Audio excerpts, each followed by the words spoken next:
As up-and-coming teachers, we all have those fears about classroom management. When there's a lack of effective classroom management strategies, it can lead to issues such as distractions, interruptions, and blatant refusal to listen. When these issues are present, it leads to a class that looks like this.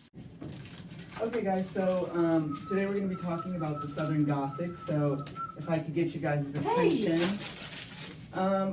That's okay, so please refrain from doing that, I'm a goofball too, but, it's time to get serious, guys. So, can anyone tell me some aspects of the Southern Gothic?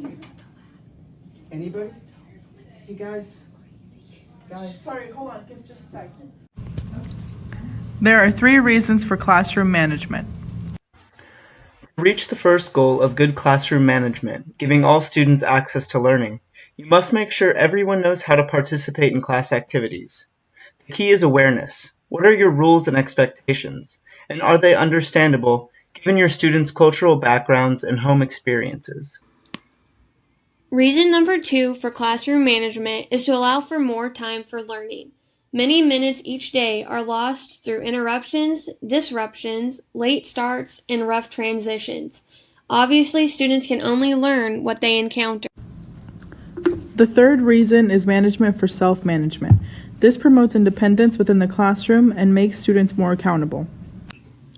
One of the most effective classroom management strategies is to create a positive learning environment, and here are some ways how.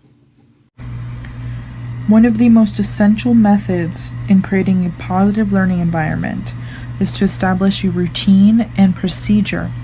This not only ensures safety, but it also keeps your classroom organized and ensures that you have maximum productivity throughout the classroom. The following video demonstrates how a routine is useful to keep classroom management at an all-time high. This routine ensures that the students have something to do when they walk in, and therefore they don't have any time to mess around or cause problems. Good morning, guys. How are you guys today? Good, thank you. Awesome. Good morning. So your bell work is ready for you at your desk, and it's going to be over last night's reading. So why don't you guys get settled in and start working on that? Okay. Rules are going to be often written down and posted. In establishing rules, you should consider what kind of atmosphere you want to create, and think about the rules that you should set up and how they're consistent with school rules in keeping with the principles of learning.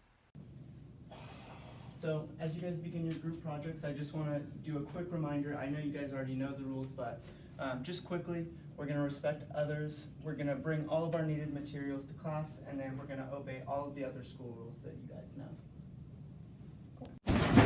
As soon as you decide on your rules and procedures, you must consider what you will do when a student breaks a rule or does not follow a procedure.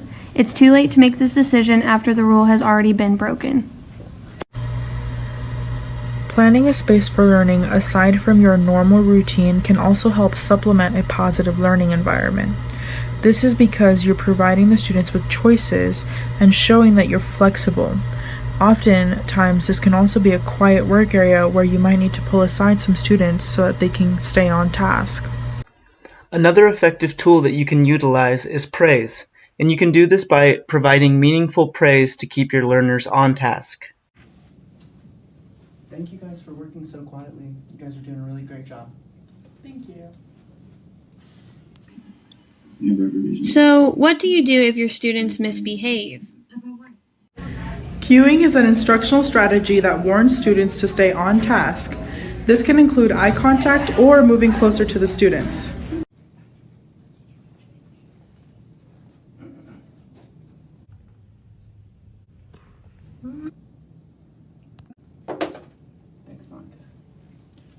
You wouldn't bring the party home? Another way to respond to student misbehavior is to simply ignore it. Sometimes it's easier just to ignore a problem so it doesn't become an even bigger distraction in the classroom. So we've been having a lot of discussions about what makes up Gothic literature. Can anyone give me any aspects of Gothic literature? Your mom. Monica? An unreliable narrator? Yeah, very good. Thanks for that input. When students do misbehave, it's important not to reprimand them in front of the class as to not humiliate them. Instead, you want to take them to the side and let them know what they're doing wrong. Hey Monica, can I see you for a second? Okay. So I've noticed you've been on your phone a lot this hour, so we can either start working or you can go to the office if you don't want to choose to do your work today. I'm sorry. I'll do my work. Okay, thank you.